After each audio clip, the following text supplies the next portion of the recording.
Today I'm actually going to be talking about some pretty serious stuff. I'm going to be talking about First Strike. I'm going to be talking about gun control, and I'm going to be talking about the Constitution and basic literacy.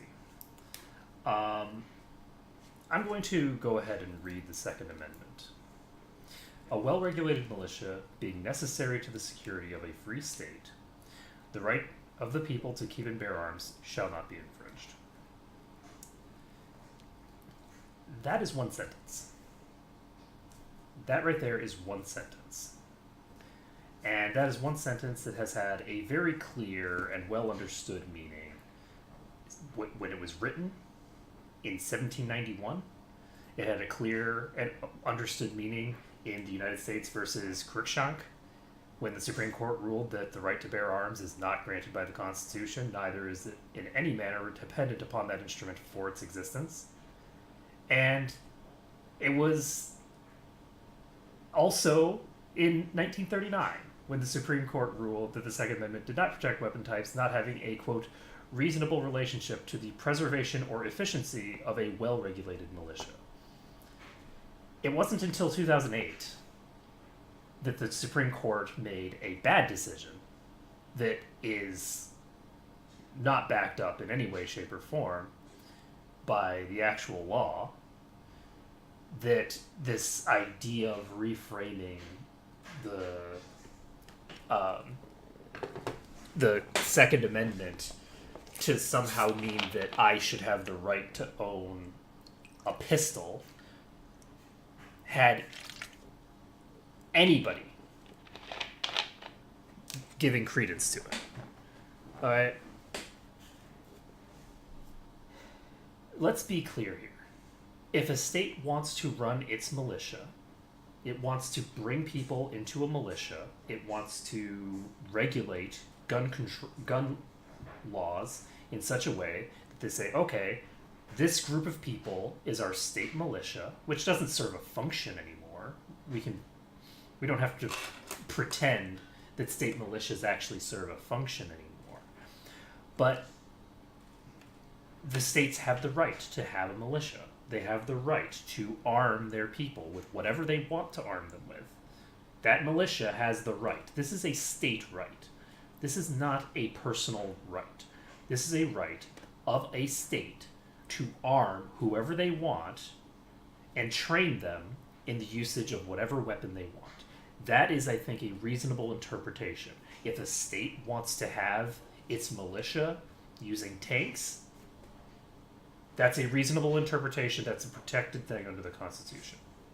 The idea that a person's ability to carry a firearm is protected under the Constitution is simply illiterate. There's no interpretation of the text where you actually read it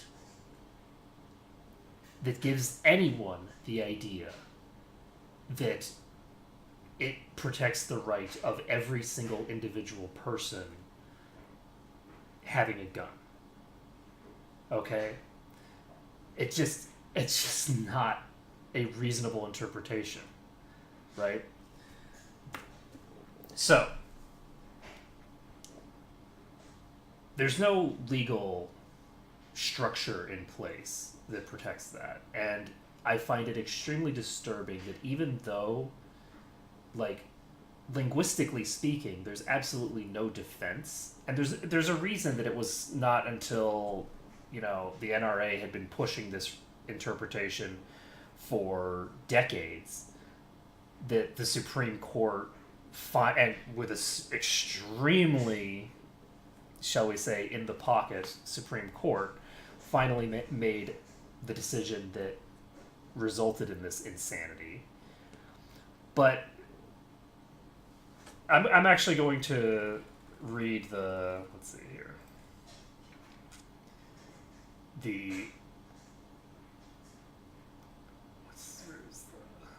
So here's the dissent from that Supreme Court decision.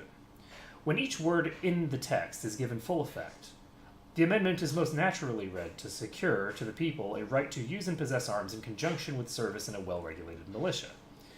So far as appears, no more than that was contemplated by its drafters or is encompassed within its terms. Even in the meaning, if the meaning of the text were genuinely susceptible to more than one interpretation, the burden would remain on those advocating a departure from the purpose identified in the preamble and from settled law to come forward with persuasive new arguments or evidence.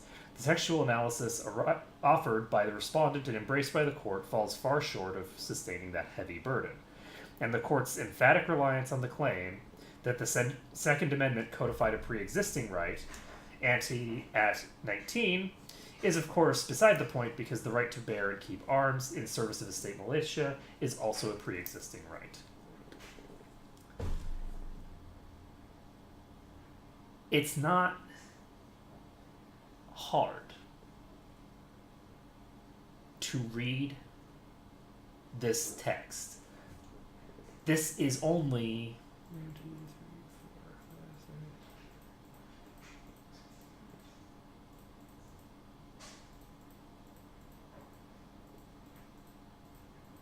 It's only 27 words total in this entire fucking amendment. It's not complicated, okay? But you'll note that first of all, when people quote it, they actually tend to misquote it because they don't say the right of the people to keep and bear arms. They just say the right of the people to bear arms. But, which is actually a little disturbing to think about, that the bearing part is the more important context there. But this is not hard English. So the Second Amendment of the Constitution does not protect your right to bear arms. The fact that anyone claims that it does is entirely based off of the gun lobby trying to sell you guns. Okay? And the fact that the gun lobby has enough power to change the constitutional law of the United States, because when the Supreme Court made that decision, they changed what the Constitution means. And the fact that the gun lobby has the ability to change the Constitution of the United States is fucking terrifying. Okay? The Supreme Court is meant to be an institution that is non-political. And yet today people are constantly talking about conservative judges and progressive judges and left-wing and right-wing judges. There is absolutely no reason why the Supreme Court of the United States, which is fundamentally meant to be a bunch of law nerds, is full of a bunch of toadies to the Democratic and the Republican Party. That's insanity. I don't care what the Second Amendment says, in the sense that, to me, if I disagree with what the Second Amendment says, then maybe we need another amendment to fix it, right? If I disagree with what the Second Amendment says, then we make another fucking amendment to the Constitution and fix it. You know, the whole, black people are, 3/5 of a person. Yeah, we needed an amendment to fix that shit, right? Fixing the Constitution when it's wrong is something that is that's part of the fucking, that's the whole point of the ability for us to amend the Constitution, right? Making constitutional amendments in the context of something where it was clearly gotten very wrong the first time is the way that we're supposed to do it. The Supreme Court is not supposed to be changing the Constitution. Now, I agree with the actual Second Amendment, okay? I think that at the time, militias were extremely important, and I think that a well-regulated militia was necessary to the security of a free state. And I don't think that the Second Amendment today, as it actually is, as it was originally intended, and as it was held to mean for hundreds of years, is a problem. There's nothing wrong with the Second Amendment. It's fine, right? The states don't actually have any militias. I don't give a shit, right? It doesn't matter.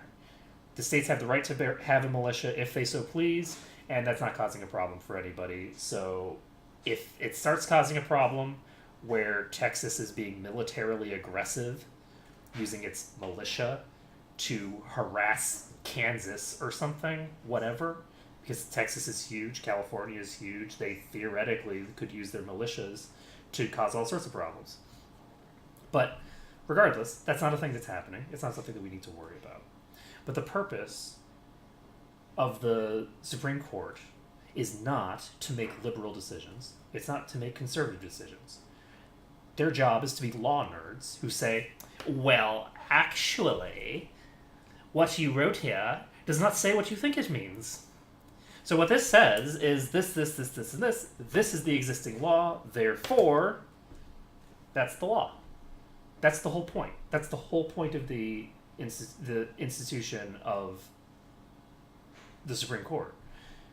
And the fact that that's not what it's used for today is terrifying. When people, there were liberals just recently complaining about the fact that the Supreme Court ruled that, I don't even remember what it was specifically. They basically ruled that some sort of, it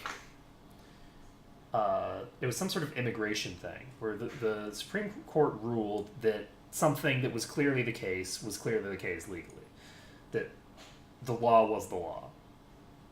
Turns out you're not actually crazy, the law is the law, and yes, and it has a negative impact on people, right? It had a negative impact on people, and people were upset about the fact that the Supreme Court made that decision. And it's like, why are you upset at the Supreme Court? The law is the law. Congress makes the laws. If you want different laws, then talk to Congress. You need to look at the correct body for these things. And so the purpose of the Supreme Court is not to change the Constitution and to pervert it toward political ends. That's not the purpose of it.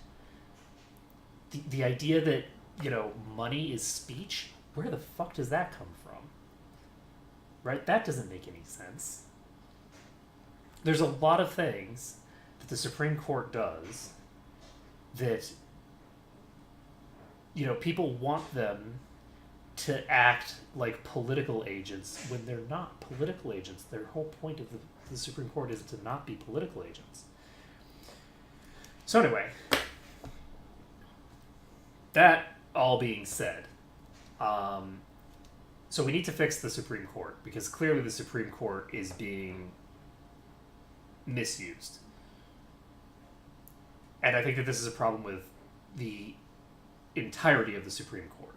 I would personally advocate for the complete replacement of the Supreme Court and change the way that they are appointed so that they are no longer appointed by whichever party has control of Congress, who's just going to appoint some random fucking crazy person from their side who's willing to subvert the will of the Constitution toward their own ends.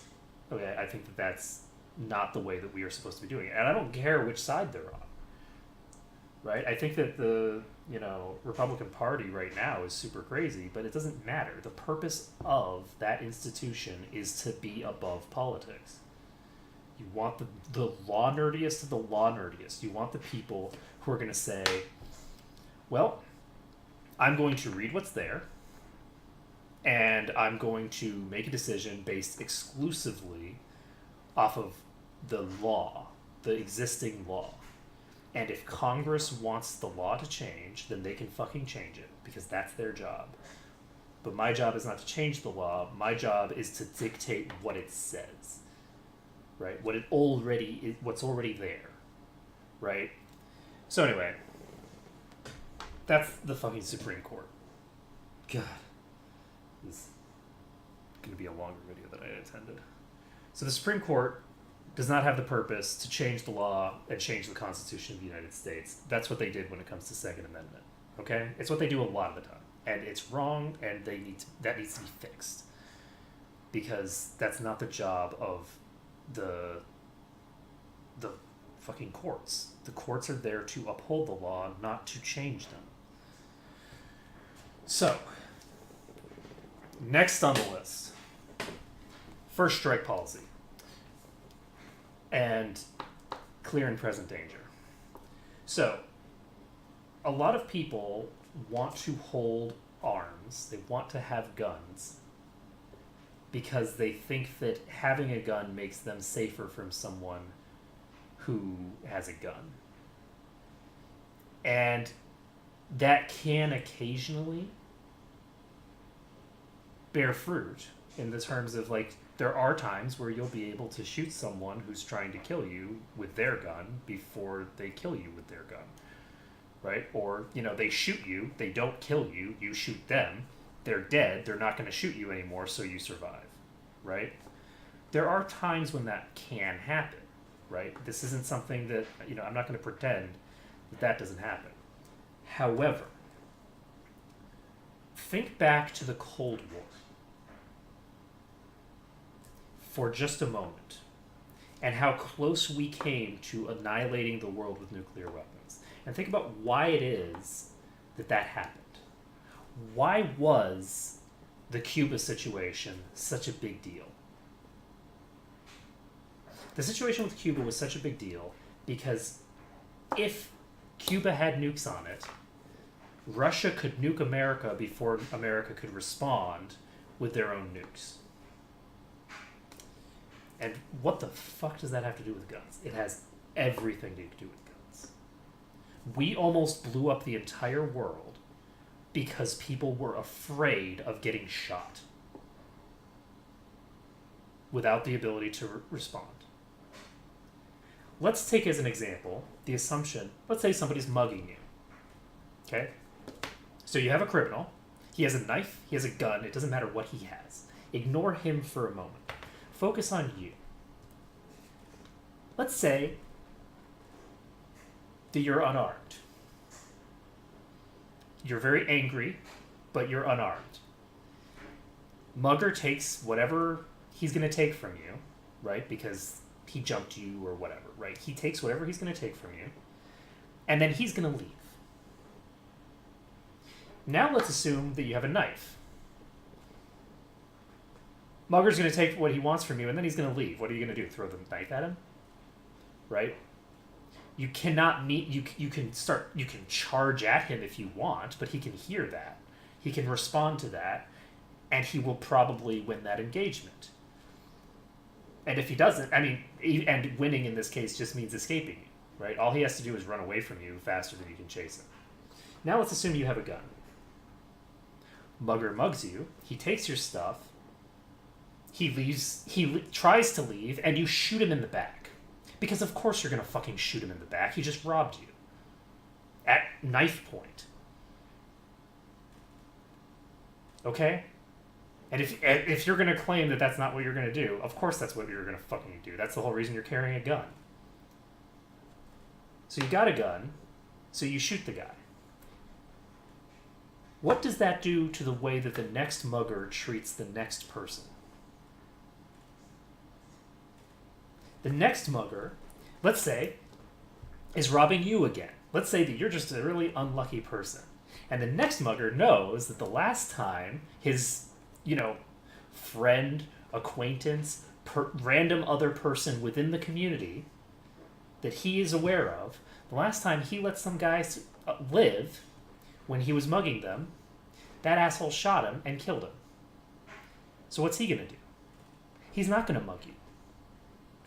What he's going to do is he's going to come up behind you, he's going to shoot you in the head, and then he's going to rob your body. Because it makes him safe. That's the safe course of action for him. That's the way that he takes your things and does not die in the process. And that's important to understand, is that if a mugger has the assumption that you have a gun, it doesn't make you safe from them mugging you. He's mugging you for a variety of reasons, right? Very likely related to drug addiction. Not necessarily, but very likely related to drug addiction. Drug addiction is not the kind of thing that makes people make rational decisions.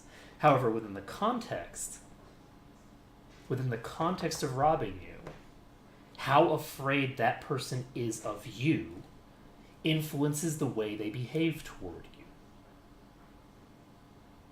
It's just that simple. If a robber has reason to believe that you have a gun, they will kill you. And then they will take your gun, and then they will kill the next person with your gun. And then they will kill the next person with your gun.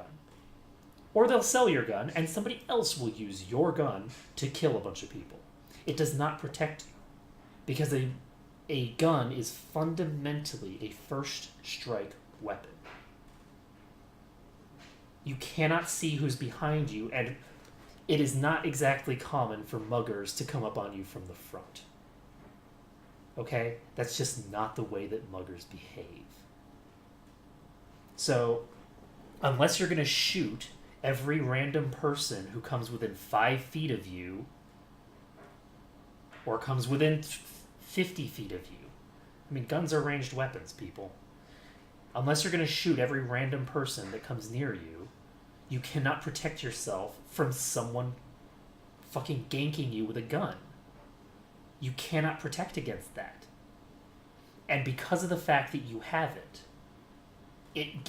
because of the fact that they can reasonably expect that you have it, they have a vested interest in making sure that you can't shoot them when they try to leave. It makes all of society more dangerous that you have a gun. The fact that you have the gun in your pocket, you never have to pull that thing out to make everyone around you less safe, including yourself. And there are tons of statistics to back this up. Okay?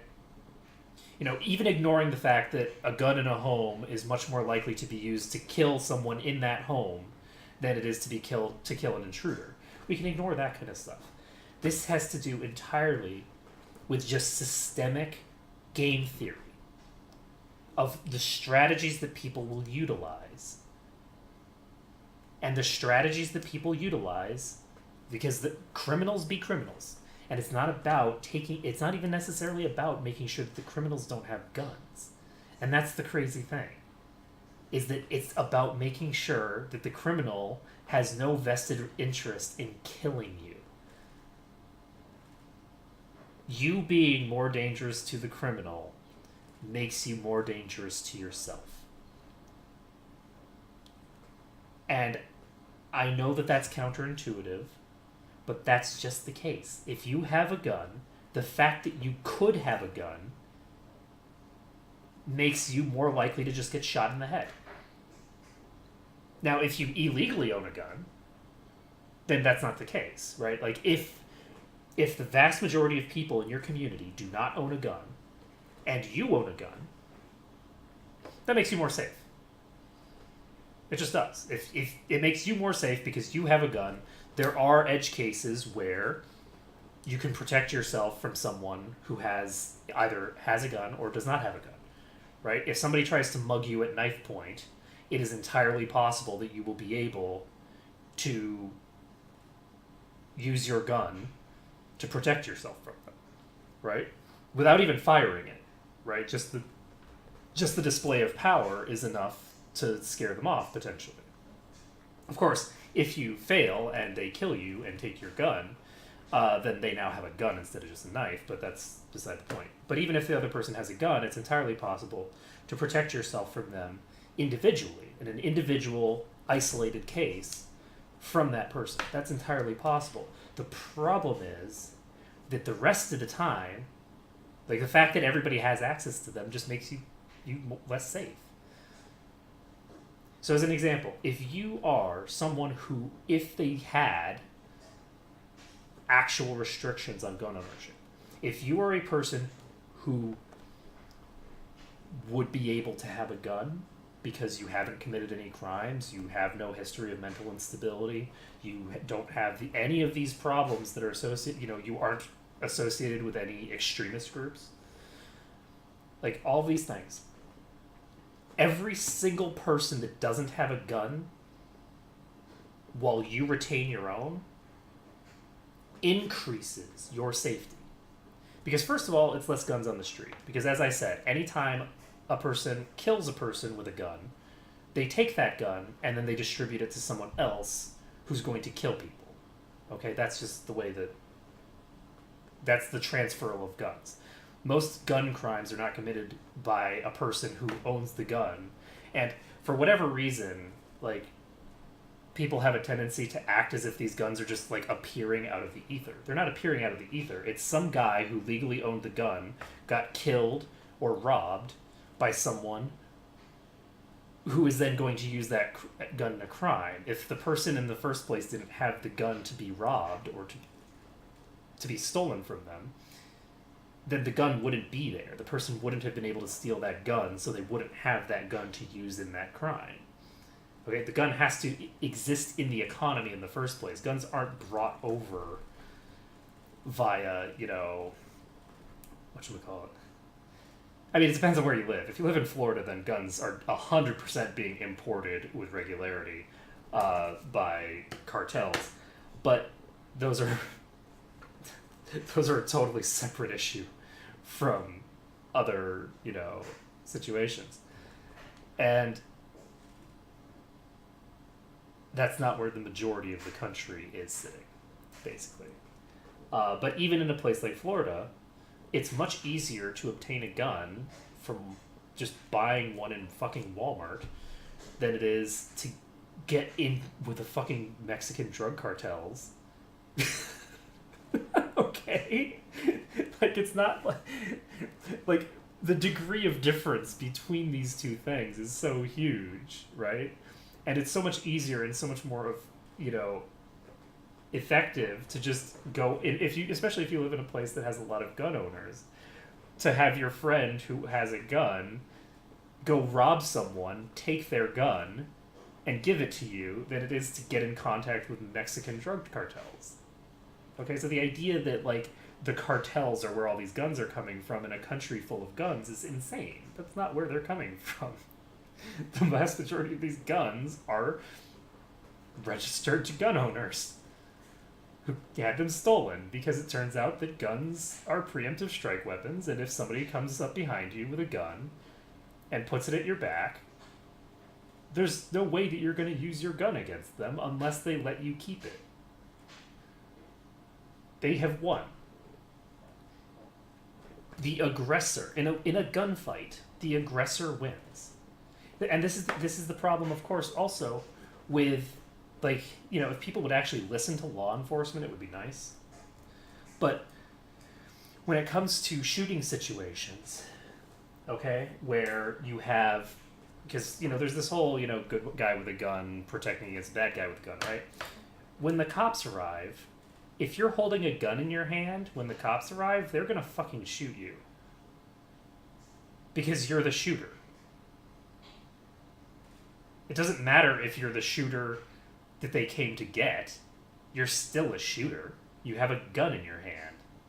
There's been a bunch of people shot. They're gonna fucking shoot you to protect people from being shot. Obviously.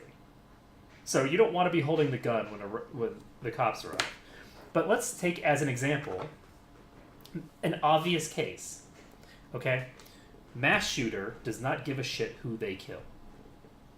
They come around a corner, they see a target, they shoot it. Okay? You, as good guy with a gun, come around a corner, see a shooter, and then by the time you've recognized that they're a shooter as opposed to a civilian, they've shot you. Because there's that delay period of, okay, does this person have a gun? It's not, this is a person. It's, this is a person with a gun. I'm shot. And even if you assume, oh, any person with a gun is something that I should shoot, well, guess what? Any other good guys with guns that you come across when you go around that corner are going to, you guessed it, shoot each other. Because they see another person who has a gun, and they come around the corner, and they shoot each other. Because if you have a gun, you are a clear and present danger. The idea that somebody can just, fix the situation, especially this is particularly true of things like school shootings, right? We're talking about interior shooters. 100% in the case where you have someone who's like shooting up a crowd, right? Where everyone knows who the shooter is, and the shooter isn't killing everyone that they come across very rapidly, right? Because there's 150 people there. They're not killing all of those people in the span of a quarter of a second, right? That's just not happening. They're surrounded. There's, in that case, again, the fact that you have a gun can help, right? But it would be much preferable for the fucking gun person who's shooting everybody to not have a gun in the first place.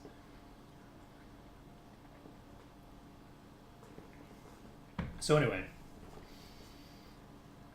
gun control isn't that hard. All of the math is in favor of controlling guns. If you want to be safe, you want guns controlled. If you own guns, you want guns controlled. You don't necessarily want them taking your gun, right? It's a little more complicated than that. But in terms of self-defense, you don't want a rifle. A rifle has no use in self-defense, right? A hunting rifle is useful for hunting, but that has nothing to do with this debate because a hunting rifle is a hunting rifle. It's not a thing that's been up on the docket for being removed from people. And I would say that anybody who's using a gun to kill an animal is fundamentally engaging in unsportsmanlike behavior. But I mean, I do ARC modes, so that's obviously what I'm going to be thinking, is that a gun is overkill for killing an animal. If you're not going to use a bow and arrow, then you're clearly, stacking the deck a little far in your favor, and you're a little too proud of yourself for killing that completely unarmed creature. But that's my thinking on hunting, right? But I mean, obviously hunting has practical utility as well.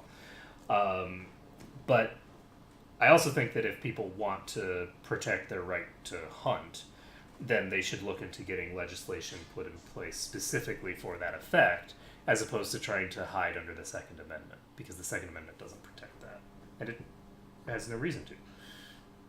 But at any rate, this is a debate that has been taken to a very twisted and perverted place by people who want you to die. I want this to be made explicitly clear. The gun industry wants you to die so that they can scare other people into buying guns to protect themselves.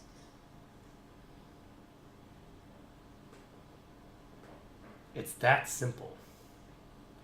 Like, this is a much more explicit, like, people complain about the tobacco industry, but the gun industry legitimately has a vested interest in people being killed in mass shootings.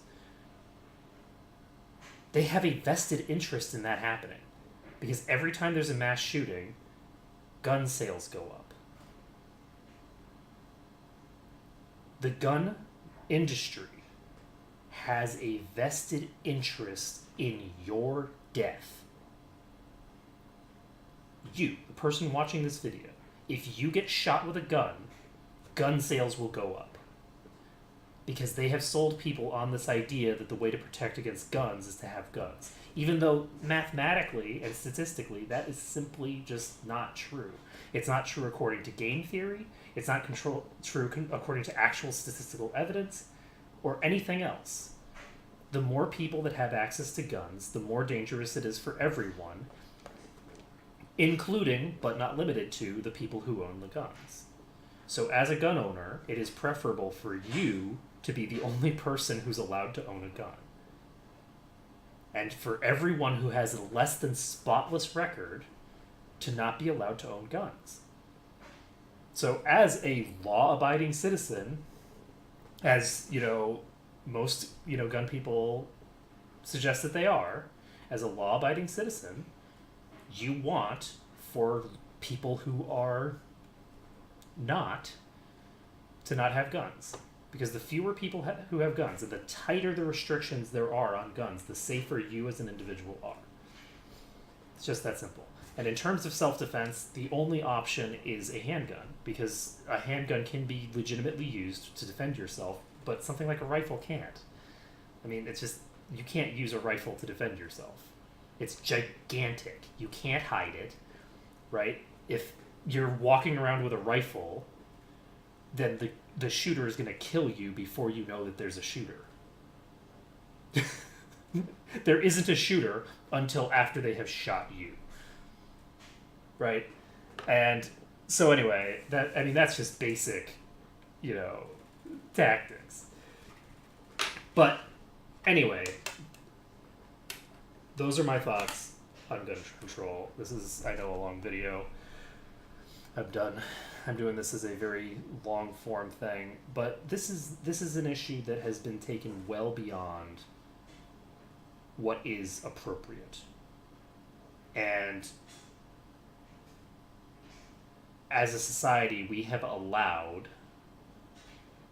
the gun industry to rewrite our Constitution via the Supreme Court for their benefit.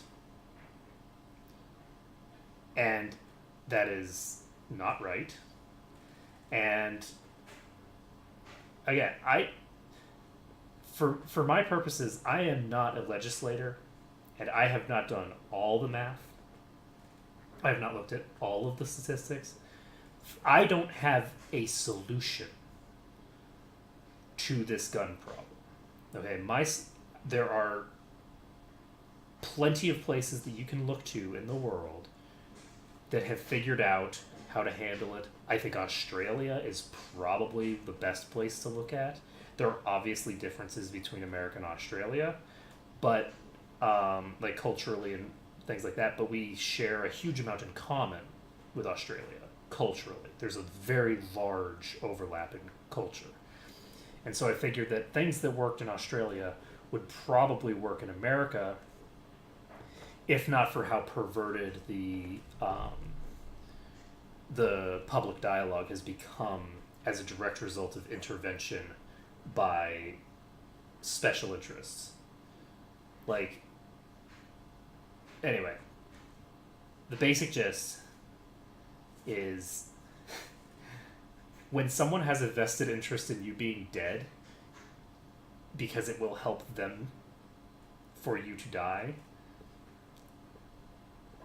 maybe give what they say, a little bit of extra thought, because it's entirely possible that they are trying to convince you to die so that they can profit off of your death. That's it for now. Later, folks.